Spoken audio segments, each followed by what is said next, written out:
Multi level marketing. ఈ పదం ఎప్పుడో వినుంటారు మీరు ఎప్పుడైనా ఒకసారైనా గూడా. దీన్నే మనం నెట్వర్క్ మార్కెటింగ్ అని, చైన్ మార్కెటింగ్ అని అంటాం. అసలు ఏంటి ఎంఎల్ఎం? ఏం జరుగుతుంది రీసెంట్ టైమ్స్‌లో అని మనం ఒకసారి గమనిస్తే, ఎంఎల్ఎం అంటే ఏం లేదు. అసలు ఏమి ఉండదు ప్రొడక్టు.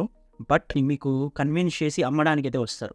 దాంట్లో మెంబర్‌షిప్‌లా తీసుకోండని ఆర్ జాయిన్ అవ్వండని. అయితే ఇది ఎవరో బయట వాళ్ళు రారు. మనకు తెలిసిన వాళ్ళే, మన ఫ్రెండ్సో ఆర్ మన ఫ్యామిలీ మెంబర్సో ఆర్ మన సీనియర్సో, జూనియర్సో ఎవరో ఒకరు, ఈవెన్ కొలీగ్స్ అయినా మన దగ్గరకొచ్చి దాని గురించి చెప్తారు. "మీరు దీంట్లో జాయిన్ అవ్వు.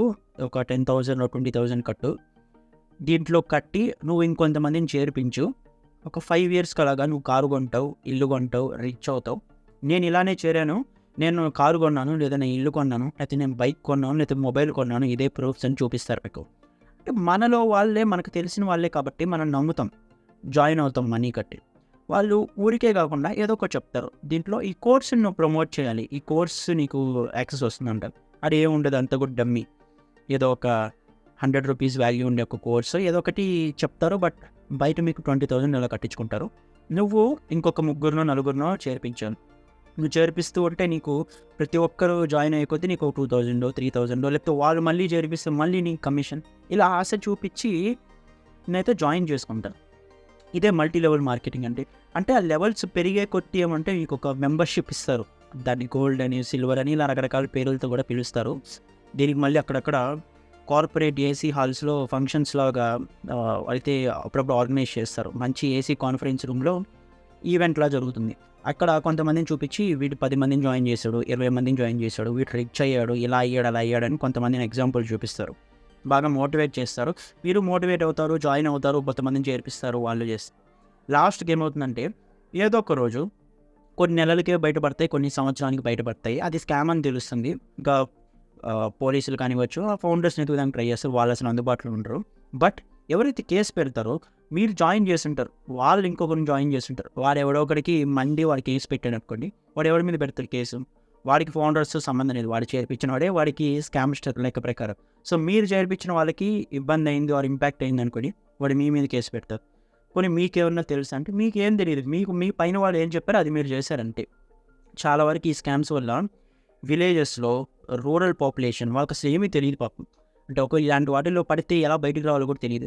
బట్ అలాంటి వాళ్ళు చాలా ఎఫెక్ట్ అవుతున్నారు. నాకు రీసెంట్‌గా జరిగిన ఇన్సిడెంట్ ఇది నేను చెప్తున్నాను. నా ఫాలోవర్స్‌లో ఒకరైతే నాకు ఇలా మెసేజ్ చేశారు. వాళ్ళు ఒక టౌన్‌లో ఉంటారు, స్మాల్ టౌన్‌లో. ఏమీ తెలీదు, జస్ట్ ఇంటర్ పాస్ అంతే. వాళ్ళకైతే ఒకరు మేబీ వాళ్ళ ఫ్యామిలీలోనే ఒకరు ఇలాగైతే జాయిన్ చేపిచ్చారు.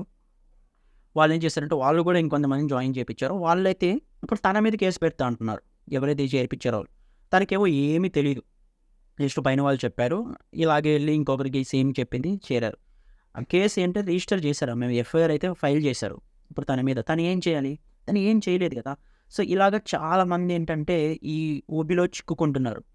కాబట్టి మీకెవరైనా ఇలా ఎంఎల్ఎం స్కామ్స్ కానివ్వచ్చు, నెట్వర్క్ మార్కెటింగ్ స్కామ్స్ కానివ్వచ్చు, ఇలా మీతో ఎవరైనా వస్తే సింపుల్ ఏంటంటే దేంట్లో అయినా జాయిన్ అవ్వండి. మీరు కొంతమందిని జాయిన్ చేపిచ్చాలి. ఇలా అంటే ఖచ్చితంగా కూడా వాళ్ళతో మాట్లాడటం ఆపేయండి. కనెక్షన్ కట్ చేయండి. ఇది చాలా ఇంపార్టెంట్. ఎందుకంటే ఒకసారి దాంట్లో పడితే మీ కెరీర్ అనేది నాశనం అయిపోతుంది. వీళ్ళని ఎలా ఐడెంటిఫై చేయొచ్చంటే వీళ్ళ ఇన్‌స్టా ప్రొఫైల్స్ కానీ, ఫేస్‌బుక్ ప్రొఫైల్స్ కానీ ఎలా ఉంటాయంటే ఎప్పుడు పేమెంట్ స్క్రీన్ షాట్స్ ఉంటాయి. లేకపోతే సంబంధం లేకుండా ఏదో లగ్జరీగా పెడుతూ ఉంటారు. సడెన్‌గా అంటే మనలో ఒకరిలా ఉన్న వాళ్ళే సడెన్‌గా ఏంటో నాకు 1,00,000 పడింది, 3,00,000 పడిందని పేమెంట్ స్క్రీన్ షాట్స్ పెడుతూ ఉంటారు. లేదా లగ్జరీగా నేను ఇది కొన్నాను, అది కొన్నాను అని పెడుతుంటారు. ఏంటంటే వాళ్ళు ఉండరు దాంట్లో. అవి కూడా వాళ్ళకి ఎవరో పంపిస్తారు. ఇలాంటివి పెట్టండి మీ ఇన్‌స్టాలో అప్పుడే అట్రాక్ట్ అవుతారు అన్నట్టుగా. Payment screen shots. అవి చూసి మీరు వాళ్ళతో ఏమంటారు కాంటాక్ట్ అవ్వడం, లేకపోతే వాళ్ళ మెసేజ్‌కి రిప్లై ఇవ్వడం ఇవైతే చేయకండి. అగైన్ దీనికి ఇంకొక ఫ్యాషన్ ఏమైపోయిందంటే ఇది network marketing, chain marketing, multi level marketing, ఇవి స్కామ్స్ అంటే. దీనికి మళ్ళీ అఫిలియేట్ మార్కెటింగ్ అని పేరు పెడతారు. కాదు. అఫిలియేట్ మార్కెటింగ్ అనేది అది జెన్యూన్, అది అసలు దీనికి సంబంధం లేదు. బట్ వీళ్ళు అలా చెప్తారు. అలా చెప్తే మనం జాయిన్ అవుతాము అని చెప్పి. చాలా అందరికీ తెలిసిన ప్లాట్‌ఫామ్సే చాలా ఉన్నాయి ఇలాంటివి. డైరెక్ట్‌గా పబ్లిక్‌గా చాలా ఫేమస్ ప్లాట్‌ఫామ్స్ కూడా ఈ మార్కెటింగ్ స్ట్రాటజీ వాడి, ఈ నెట్వర్క్ మార్కెటింగ్ స్ట్రాటజీ చాలా మందినైతే మోసం చేస్తున్నాయి. మీకు కూడా ఇలాంటివి ఏమైనా తెలుసుంటే కామెంట్స్‌లో మెన్షన్ చేయండి. సో దట్ చూసే వాళ్ళందరూ అలర్ట్ అవుతారు. అలానే మీకెవరికైనా ఇలాంటి ఎక్స్‌పీరియన్స్ జరుగుంటే అది కూడా షేర్ చేసుకోండి. ఎవరో ఒకరికైతే హెల్ప్ అవుతుంది. ఎవరికైనా ఇది షేర్ చేసి అలర్ట్‌గా ఉండమని చెప్పండి. మెయిన్‌గా స్టూడెంట్స్‌కి లేకపోతే ఇప్పుడిప్పుడే జాబ్‌లో చేరుతున్న వాళ్ళకి ఎవరైతే ఆశ ఉంటుందో మనీ మీద వాళ్ళని టార్గెట్ చేసి మరీ చాలా వరకు అయితే ఈ పనులైతే చేస్తున్నారు. కాబట్టి షేర్ చేసి అలర్ట్‌గా ఉండమని చెప్పండి.